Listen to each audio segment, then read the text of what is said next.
Welcome to Alfred Kazin Notes. This is, our space where literature, ideas, and the minds of great writers really come alive. We try to explore the thoughts behind the words here. Right, and today's deep dive is it's a really profound one. It really is. We're taking a deep dive into Kristin Hannah's novel, The Women. Yeah. And the mission today is to really delve into the internal landscapes of women who served in the Vietnam War. Specifically, we're looking at the psychological journey of combat nurses, like the main character, Frances McGrath. Or Frankie. Right, Frankie. And usually when you get a medical diagnosis, there's a certain, comforting sense of precision to it. Oh, sure. Like an X-ray. Exactly. You break your arm, and X-ray shows a jagged white line, and the doctor says, here is the problem, this is what we fix. We crave that visibility. We want our wounds charted out. Yeah, but when you step into severe psychological trauma, that X-ray machine is essentially broken. You have to navigate a diagnostic landscape that is completely invisible to the naked eye. Which is incredibly murky. Especially when the trauma comes from an event that society itself actively refuses to acknowledge. Right. If you have a broken bone, everyone agrees it's broken. But if your psychological wound comes from a conflict the surrounding culture is trying to, collectively erase. This is devastating. It is. The injury is compounded by this profound isolation. You're not just hurting. You're being told that the environment causing your pain never even existed. Which is exactly why this exploration is so vital. If you're listening to this and you ever felt like your hardest, most grueling struggles were totally invisible to the world around you, Frankie's journey is going to deeply resonate with you. Absolutely. We are tracing a really devastating arc here. We're looking at the complete erosion of American idealism, the visceral reality of the operating room, and the profound displacement felt upon returning to a country that chose to look away. It's a study of silence, really. It is. Silence, trauma, and eventual re-emergence through communal healing. Right, so to understand the magnitude of Frankie's psychological shift, we really have to establish her baseline reality in 1966.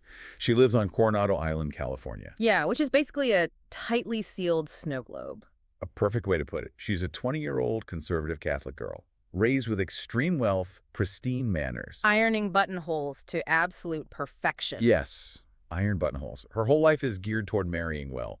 The unrest of the 1960s, the civil rights movement, the protests, it's all just muffled noise outside the glass. But inside that glass, her family has this fierce, almost theatrical mythology of military heroism.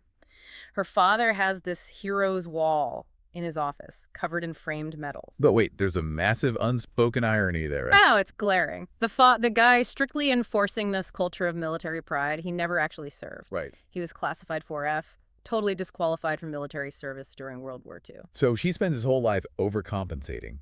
He demands this unquestioning patriotism from his kids just to mask his own perceived inadequacy. Exactly. And her brother, Finley, he fulfills that expectation perfectly. He deploys to Vietnam. But the real catalyst happens at Finley's going-away party. Finley's best friend, Rye, is looking at that hero's wall, and he points out the obvious.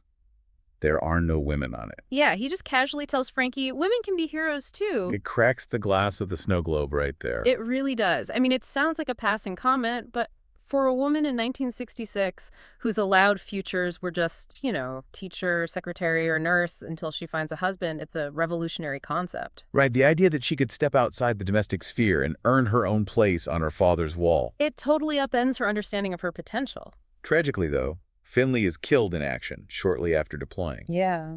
And Frankie's grief, mixed with his newly awakened idealism, pushes her to make a radical pivot. She decides to honor her brother and join the Army Nurse Corps. Because it's the only branch that will send her straight to Vietnam, right? Without 2 years of stateside service. Exactly. She wants to go right away. And she expects this grand emotional send-off. She thinks she's finally going to make her parents proud. But instead, and this is her first real encounter with that crushing societal double standard, her parents don't throw a parade. They react with intense, visceral shame. I honestly struggled with this reaction when reading the source material. I mean, I get being terrified for your daughter's safety. But the father tells her war is for men, and the mother's just completely horrified about what the country club will think. It feels contradictory, but it reveals the deeply gendered nature of patriotism back then. For her father, military service validates masculinity. A woman entering that space corrupts the sanctity of it, in his eyes. Wow. And socially, a young woman going off to a dirty jungle full of men is seen as deeply improper. It violates the rules of her social class. So she goes to war not just as a patriot, but desperate to validate her own worth in a society that says her only value is decorative. Right, but that desire for validation hits a brutal reality check the second she lands in Vietnam. The shock of arrival.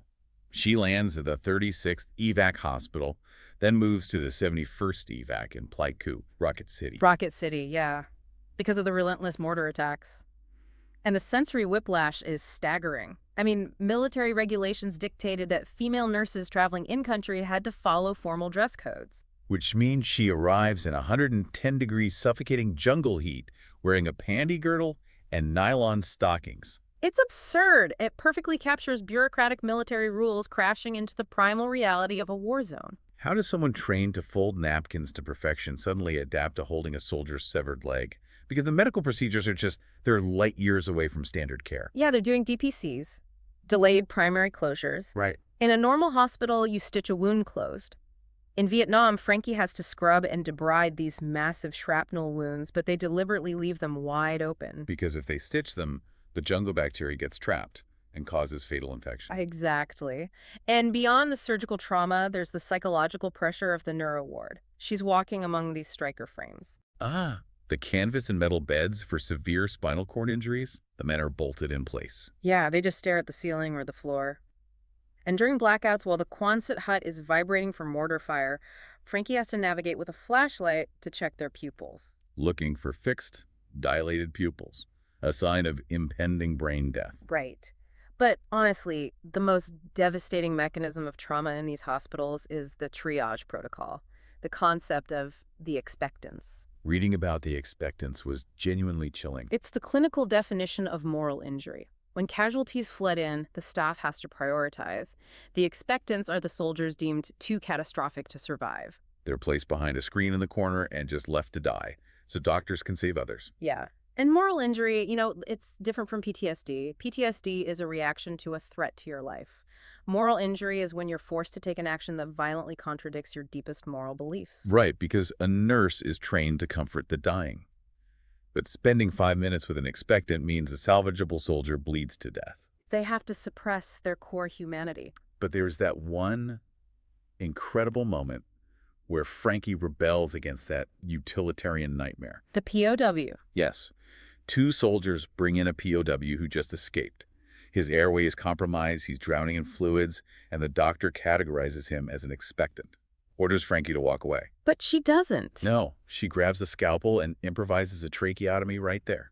Not to save his life, because she knows she can't, but purely so he can breathe clearly enough to say goodbye to his friends. It's a desperate reclamation of humanity. She refuses to let him die as a statistic behind a screen.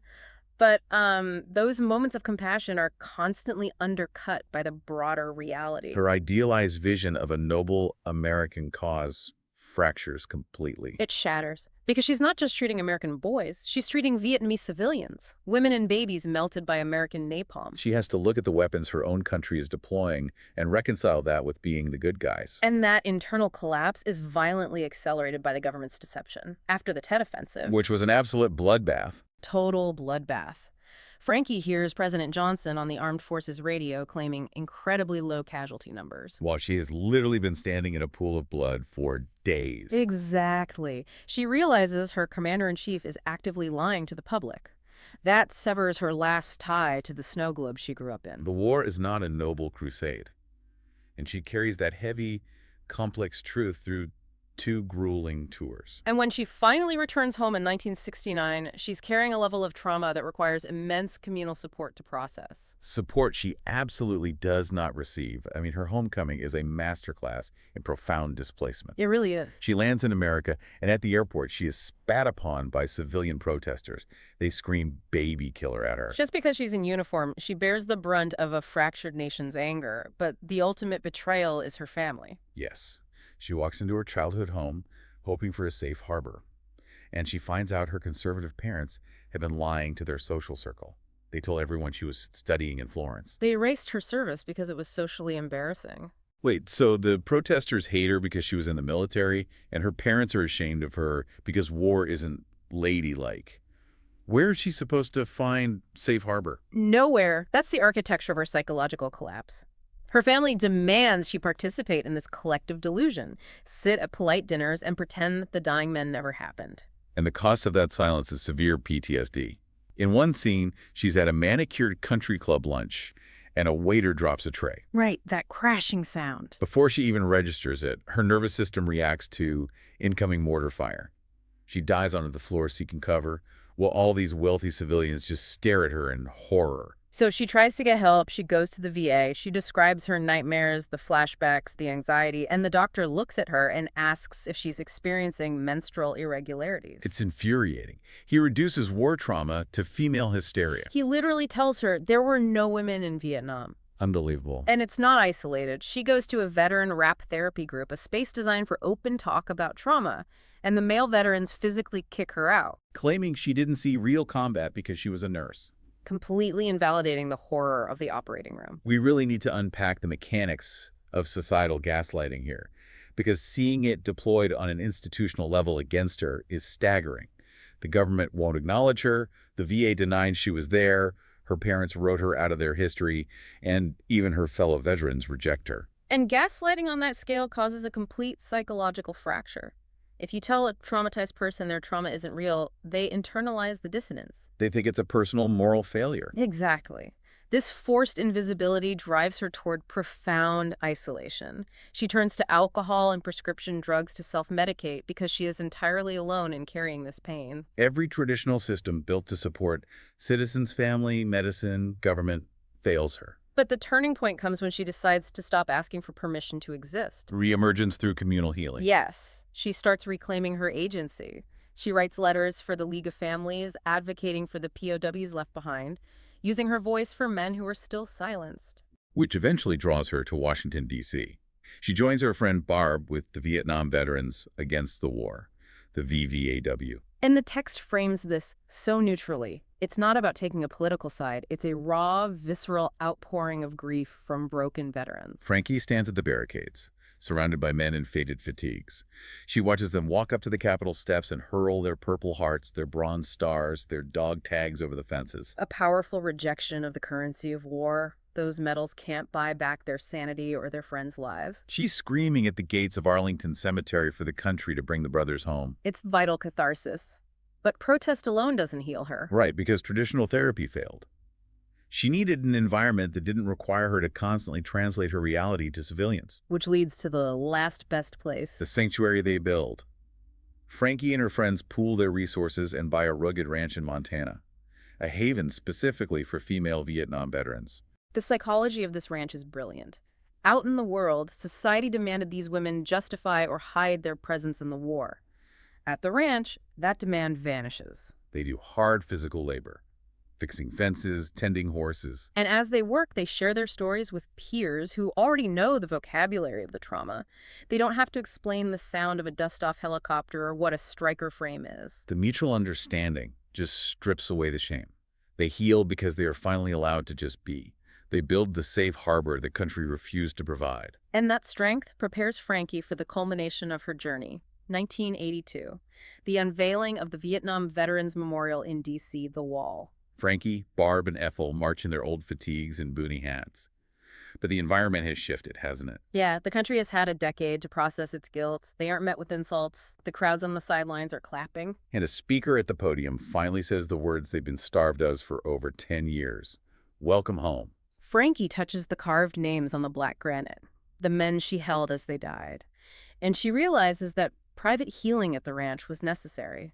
But the final step is public reclamation. They have to force the country to remember the women. They step fully into the light and say, we were there. Kristin Hannah's narrative transcends a standard historical account. It's an examination of how a culture's collective denial acts as a weapon against the individual. Frankie goes from a naive girl seeking a fake hero's wall to a traumatized outcast to a resilient woman who builds her own monument of truth. History is rarely just a record of what happened. It's a curated exhibit of what society finds comfortable to remember. That is so true. Her story is a testament to the undeniable power of asserting your own existence when the world demands your silence. And it reminds us how trauma works. Healing doesn't begin in isolation. It begins the moment someone else looks at your invisible wound and says, I see it. You are not making this up. Which leaves you, our listener, with a final thought to mull over as we close this deep dive. We started by talking about the broken X-ray machine of trauma. Frankie spent years trapped because the culture refused to validate her wounds. Right. So if true healing requires us to finally name the things we are forced to hide, what invisible burdens might you or the people you love be carrying today, simply because our current culture refuses to acknowledge they exist? It really requires us to look at the snow globes we've built today and ask who we are leaving outside the glass. A profound question to end on. Until next time, keep exploring the thoughts behind the words.